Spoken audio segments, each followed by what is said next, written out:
तो कहने का मतलब प्रभुपाद कि क्या वहां और सेजेस नहीं थे जो ये बात मतलब जो ये संदेश दे सकते? तो प्रभुपाद लिख रहे नहीं, क्योंकि इसका जो पर्पट है भगवत गीता का वो लॉस्ट हो गया। पर्पट क्या है? पर्पट मतलब यही है कि हम जब भगवत गीता पढ़ें तो हमारा भगवान से संबंध स्थापित होना चाहिए, और हमारा संबंध स्थापित नहीं होगा जब आप उसमें कोई इंटरप्रिटेशन कर देंगे। क्या थी गीता की कि हमारा मन स्थापित होना चाहिए। जब हम गीता पढ़ें तो we start loving the God. पर अगर हम गीता पढ़ के भगवान को प्रेम करना नहीं जान पा रहे तो इसका मतलब हमने गीता समझी ही नहीं। तो वही हो रहा था, इसलिए अब अर्जुन को कृष्णा दोबारा, वो कृष्णा कह रहे कि वो लॉस्ट हो गया वो, तो अब वो कनेक्शन वो दोबारा दे रहे हैं। और इसीलिए बता रहे हैं कि जैसे मतलब जैसे अब शिला प्रभुपाद ने भी क्यों भगवत गीता लिखी दोबारा, है ना, ट्रांसलेट करी, why this was the reason, because interpretation से क्या पर्पस क्या है कि after reading Gita you should start loving the God. But अभी तक तो इतने टाइम से गीता लोग के घर में सबके है और सब पढ़ भी रहे गए लोग, लेकिन क्यों नहीं हो रहा था? क्योंकि this was missing, this is the special the thing Srila Prabhupada has given in his purpose.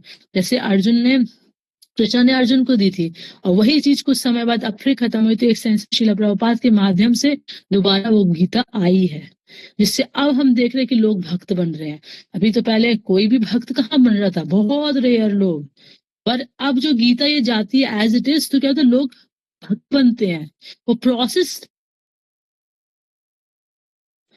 है ना जो उसमें मेनली है, क्योंकि उसमें मेनली तो भक्ति योगा अगर ध्यान से व्यक्ति पढ़े तो डिफरेंट योगा से, but mainly it concludes with भक्ति योगा लास्ट 6 चैप्टर्स, है ना। तो यहाँ पर वही बता रहे हैं कि तो भगवत गीता को अंडरस्टैंड करने के लिए क्या है कि डिसाइपल सक्सेशन की जरूरत है।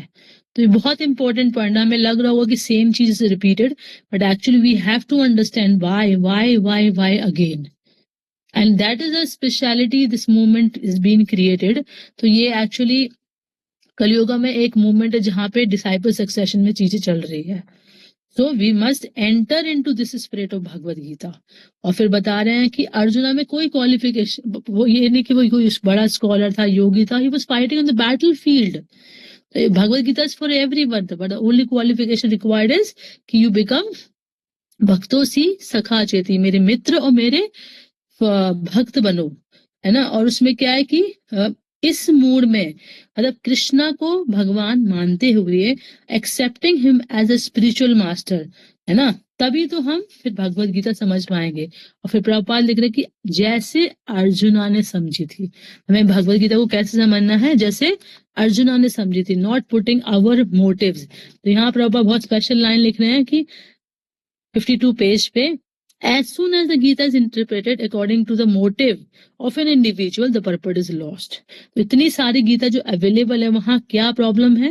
दिस इज द प्रॉब्लम कि अपने मोटिव के अकॉर्डिंग जब उसको हम इंटरप्रेट कर देते हैं, और एज इट इज जो हम गीता प्रेजेंट जो स्कॉन शिला प्रभुपाद द्वारा जो प्रेजेंटेड है गीता, उसमें यही खास बात है कि उसमें कोई मोटिव नहीं है, मतलब ऑथर का वो प्रेजेंट कर रहा है जो कृष्णा उसमें बता रहे हैं और जो अर्जुन उसको समझ रहे हैं, है ना। तो हम किसी लॉजिक या आर्गुमेंट से इस चीज को नहीं कर सकते, क्यों? क्योंकि हमारा लॉजिक और आर्गुमेंट क्या है, एक्चुअली बहुत लिमिटेड है। But as far as scriptures are concerned, है ना, they are describe the absolute truth in different ways, है ना। तो अब क्या है कि डिफरेंट फिलोसफर्स हैं, डिफरेंट कमेंट्रीज है, तो बहुत एक दूसरे में कॉन्ट्रडिक्शन होता है। तो इसलिए द फैक्ट क्या है कि हमें उसको सिर्फ अथॉरिटीज के माध्यम से समझना चाहिए। हम अपनी बुद्धि अपने लॉजिक से नहीं समझ सकते, क्योंकि हर बंदा अपना लॉजिक देगा और हर बंदे का लॉजिक अपना अलग है ना। तो सुप्रीम एब्सोल्यूट ट्रूथ को कभी भी डिफाइन नहीं कर पाएगा और there will be always bewilderment. तो इसलिए है ना, if we follow the authorities it can be understood. तो यहाँ पे जैसे ये 4 डिसाइपल सक्सेशन बता रहे कि रामानुजाचार्य, माधवाचार्य, निम्बर्क और विष्णु स्वामी। तो जो 4 संप्रदाय है हमारे, श्री रुद्र कुमार, है ना, और ब्रह्मा, तो ये चारों के आचार्यज हैं। तो बताते कि ये काइंड ऑफ कलियुगा में स्कूल है 4, अगर हम इनके अंदर फॉलो करते तो will get into right place. और इसमें भी थोड़ा सा डिफरेंस ये है कि चारों संप्रदाय में अलग अलग एक्चुअली कृष्ण, मतलब कॉमन चीज ये है कि सभी कृष्णा को भगवान मान रहे हैं, बट उनका वर्शिप का फॉर्म अलग है ना। कोई बाल गोपाल को मान रहा है, कोई है ना क्या बोलते वैकुंठ वाले नारायण फॉर्म को मान रहा है। बट जो माधवाचार्य की लाइन है, ब्रह्मा जी की, ब्रह्माचार्य की लाइन में माधवाचार्य आए और उसके बाद हमारे माधवेंद्रपुरी आए, फिर ईश्वरपुरी, फिर Shri Chaitanya Mahaprabhu, and coming in that परंपरा, रिसेंट परंपरा शिला प्रभुपाद, भक्ति सिद्धांत प्रभुपाद एंड ऑल। तो वहां पर क्या हो रहा है, हाँ व्रज कृष्णा की बात हो रही है। Vraj Krishna is the highest, because Chaitanya Mahaprabhu Vraj lila से राधा कृष्ण हिमसेल्फ है। सो दैट्स वाई कि उससे क्या हाईएस्ट प्लैनेट पे आप जो हाईएस्ट गोलोक रस है, जिसको बोला गया माधुर्य रस, उसमें वो मिलता है। तो depending on one's faith one can follow any sampradaya, this are authorize 4 sampradaya, but वही है कि अपने उसके अकॉर्डिंगली यू विल गेट, है ना। और जो जैसे कल का प्रश्न उठा था कि डिफरेंट गीता है, अगर पढ़ रहे हैं तो क्या उनका लक्ष्य, मतलब उनको मिलेगा। तो थिंग इज कि किसने लिखी है वो डिपेंड करता है, क्योंकि जो जिसने लिखी है वो क्या स्ट्रेस कर रहा है। बिकॉज गीता में तो योगा, 4 योगा की बात है, बट जो ऑथर स्ट्रेस कर रहा है, तो फिर जो रीडर है उसका क्या फेथ डेवलप होता है at the end of reading Gita, that he will achieve, है ना। तो ऑफकोर्स जब वो शुद्ध भक्त की पढ़ेगा तो उसके हृदय में शुद्ध भक्ति डेवलप होगी। So that is a difference. तो आपका हृदय में फेथ क्या डेवलप हो रहा है ना उसको पढ़ने से। फेथ ऑफकोर्स जो जो ऑथर है, मतलब जो दे रहा है, वही कहीं ना कहीं होगा। और फिर उसमें कौन से योग में उसका मतलब उसका श्रद्धा है ना, उसका डेवलप हो रहा है फेथ, तो वो डिपेंड करता है। That is a result. तो उस हिसाब से उसकी प्रोग्रेस होगी। और इसलिए कहा, मतलब जब ये शुद्ध भक्ति का देते तो ये फिर डायरेक्ट हमको बिल्कुल टॉप मोस्ट प्लान जो चैतन्य महाप्रभु श्री कृष्ण स्वयं लेके आए, तो वो मिलने का उसको पूरा चांस होता है, लाइक दैट। ठीक है। सो वैदिक स्क्रिप्चर शुड बी, तो यही बता रहे हैं कि हमें मेनली क्या करना है, अर्जुना की कॉन्शियसनेस में चीजों को समझना है। We understand Bhagavad Gita in the same way that Arjuna did. We should know that our understanding is correct, है ना। तो the criteria of Bhagavad Gita reading is we want to receive benefit, है ना, we have to follow this principle of understanding it in the way the Arjuna has done. तो बता रहे हैं कि हम इसको समझना बहुत मुश्किल नहीं है। क्यों? क्योंकि जैसे हम अभी भी हमें कोई भी चीज करनी है, एक डॉक्टर भी बनना है, तो हमेशा हम एक सीनियर डॉक्टर के अंडर प्रैक्टिस करते हैं, स्कूल में जाते हैं, बुक्स पढ़ते हैं। हम ऐसे नहीं कि कोई भी यूट्यूब की वीडियो उठा के हम खुद कर लें, है ना, या कुछ अपने आप मन से समझ लें। हम उसके लिए तक एक स्मॉल एजुकेशन के लिए हम इतना प्रोसेस फॉलो करते हैं, है ना, प्रॉपरली। हम यानी कि किसी घर के किसी के डॉक्टर के घर में जन्म लिया व्यक्ति डॉक्टर बनेगा नहीं, he has to go to school, he has to learn and then he has to practice also, है ना। इंटर्नशिप वो डॉक्टर में भी आफ्टर प्रैक्टिस करने के बाद अपने सीनियर का देन ओनली। तो फिर जब नॉर्मल चीज के लिए इतना है, तो of course spiritual knowledge also भी should be received in disciple succession. ठीक है। तो उसके बाद फिर 2 मेथड्स की बात हुई, इंडक्टिव और डिडक्टिव मेथड। इंडक्टिव और डिडक्टिव मीन्स वही जो मैं आपको बताई थी, आवरोह और आरोह। तो मीन्स एक ऊपर से आने वाला और एक नीचे से जाने वाला।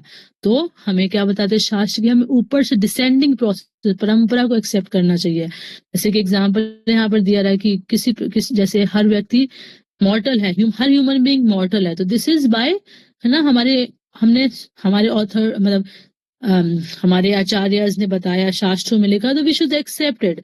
रादर दूसरा तरीका क्या है, उसको हर चीज को एक्सपेरिमेंट करना। But we can not experiment, क्योंकि हमारा एक्सपीरियंस भी तो लिमिटेड है। हम खुद हमारी डेथ हो जाएगी, है ना। तो हमारा एक्सपीरियंस क्या है, कुछ भी नहीं है। So our experience is limited, so we should accept the process of deductive method. और फिर बता रहे हैं कि किस प्रकार से भगवत गीता में, हाँ, तो ये वाला although the authority acknowledged there are many passages in Bhagavad Gita which appear to be dogmatic। जैसे यहाँ बता रहा है कि अब जैसे ये वाला मत हमने कल जो लास्ट जहाँ पे छोड़ा है कि मत्ता परंतरा नान्यत किंचित अस्ति धनंजया मयि सर्वमिदं प्रोतम सूत्रे मणि गनाइवा। तो जैसे बता रहे कि भगवान कह रहे मैं सबसे सुपीरियर हूँ और सब कुछ मुझ में रेस्ट करा, जिस प्रकार एक धागे पे मोती रेस्ट करता है। उसके आगे हम रीड करेंगे, देन विल अंडरस्टैंड। ओके, ठीक है। सो कौन रीड करना चाहेगा, रेज योर हैंड।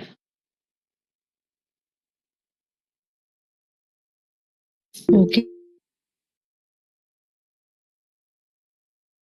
मेरे पास बुक में 55 आप देख सकते हैं। माता जी आफ्टर श्लोका ना? हाँ, after Shloka. Okay, Mataji.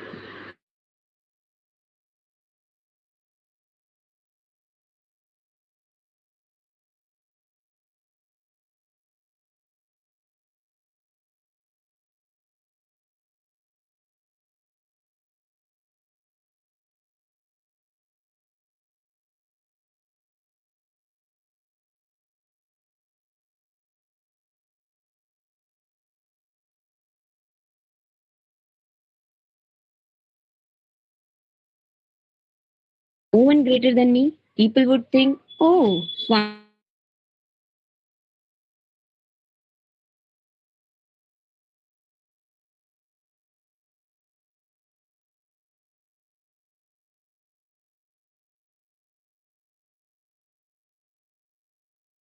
great. That he is the greatest.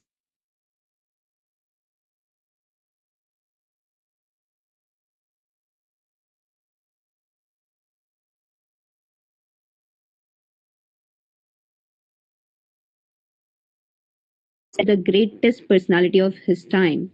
Indeed, he was the greatest in all fields of activity. According to the Vedic system, knowledge which is achieved from the greatest authority is to be considered perfect. According to the Vedas, there are three kind of proofs: Pratyaksh, Anuman, and Shabda. One is by direct visual perception. If a person is sitting in front of me, I can see him sitting there, and my knowledge of his sitting there is received through my eyes. The second method, Anuman, is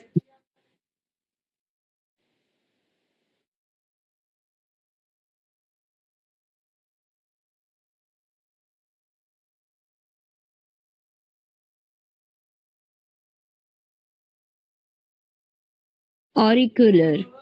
We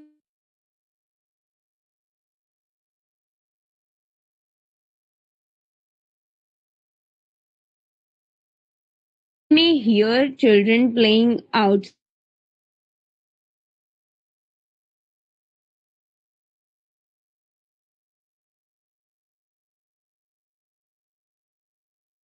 conjecture that they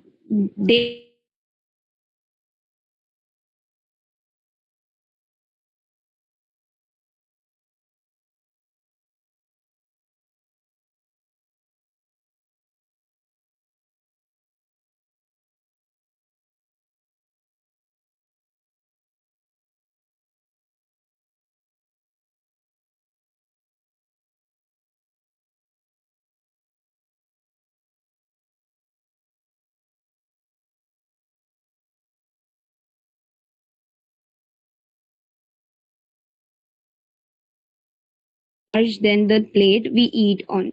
From scientists, however, we come to understand that the sun is many thousands of times larger than the earth. So, what are we to accept? Are we to accept the scientific proclamation, the proclamation of authorities, or our own experience? Although we cannot ourselves prove how large the sun is, we accept the verdict of astronomers. In this way, we are accepting the statement of authorities in every field of our activities. From newspapers and radio, we also understand that such and such events are taking place in China and India and other places all around the earth. We are not experiencing these events directly, and we don't know that such events are actually taking place. But we accept the authority of the newspapers and radio. We have no choice but to be leave authorities in order to get knowledge. And when the authority is perfect, our knowledge is perfect. According to the Vedic sources of all authorities, Krishna is the greatest and most perfect. Mata Paratram Nanyat Kinchid Asti Dhananjaya. Not only does Krishna proclaim himself to be the highest authority, but this also accepted by great sages of Bhagavad Gita. If we do not accept Krishna as authority and take his words as they are, we cannot derive any benefit from Bhagavad Gita. It is not dogmatic, it is a fact. If we study scruti- Design. Scrutinizing, scrutinizingly, हाँ, scrutinizingly. scrutinizingly what Krishna says, we will find that it is right. Even scholars like Shankaracharya, who have different opinions from the personality of Godhead, admit that Krishna is Swayam Bhagwan, Krishna is the Supreme Lord. एक minute wait करते हैं. Okay, Mataji. बता रहे हैं यहाँ पे कि किस, जैसे मतलब इस श्लोक में भगवान बता रहे हैं कि किस प्रकार से मैं सबसे सुपीरियर ट्रुथ हूँ, and everything is resting on me as pearls strung on the thread, है ना. तो कहने का डॉगमेटिक लग सकता है कि कृष्ण अपने आप को ऑथराइज कर रहे हैं ना, and he might be feeling, but actually it's like that, है ना. तो और हमें कैसे पता चलेगा, है ना, कि मतलब हम समझ सकते हैं अपने हायर अथॉरिटी, क्योंकि उन्होंने देखा है Krishna is the supreme Lord, है ना. तो अलग अलग मेथड्स है नॉलेज को समझने का. तो जैसे अभी इंडक्टिव और डिडक्टिव बताया था, तो एक्चुअली कोई भी अकॉर्डिंग टू वेदास किसी चीज को समझने के लिए 3 तरीके हैं, प्रत्यक्ष, अनुमान और शब्द. तो बता रहे हैं तीनों में बेस्ट कौन सा है, मतलब एक्चुअली एक्सेप्टिंग कौन सा है, शब्द. क्योंकि प्रत्यक्ष क्या है कि हम अपने परसेप्शन से, विजुअल परसेप्शन से, मानो हमें कुछ दिख रहा है, उसके अकॉर्डिंग अपनी नॉलेज को गेन कर रहे हैं, but actually that is limited, है ना. हमें हमें हमारे पीछे ही नहीं कुछ दिख रहा है, तो हम तो अंदाजा लगा भी नहीं सकते चीजों का.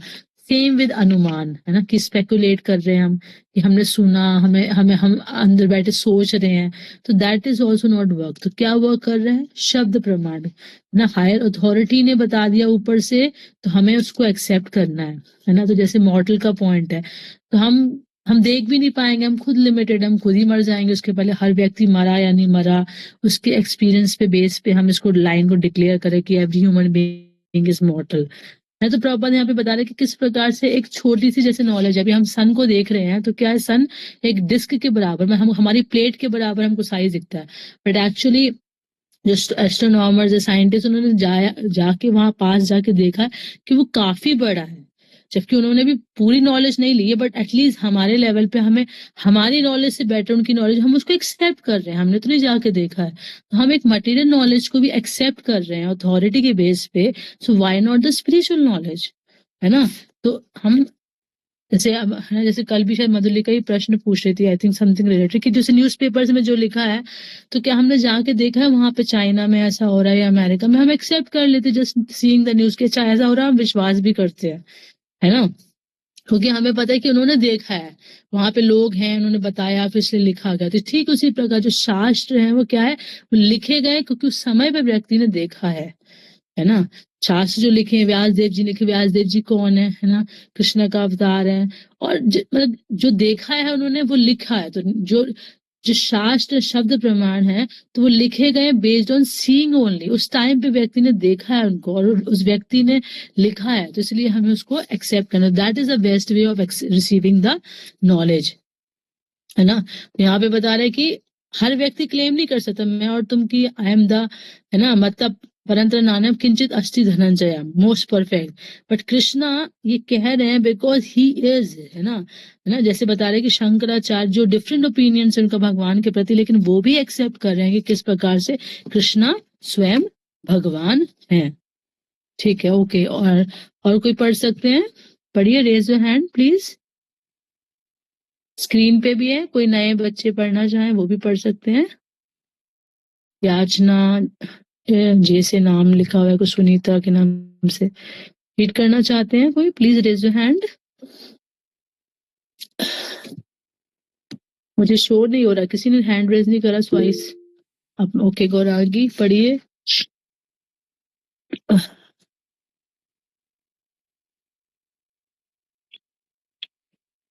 ओके ओके, खरी पढ़िए, सुनीता माता जी पढ़िए.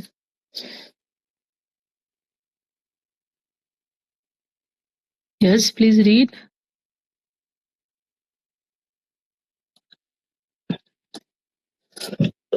Okay. हरे कृष्णा माता जी. हाँ जी बेटा पढ़िए.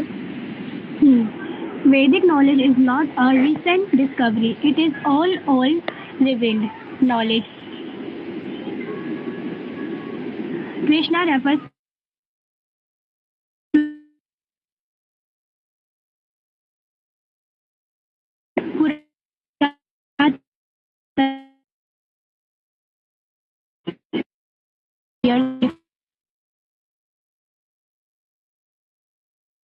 and before else.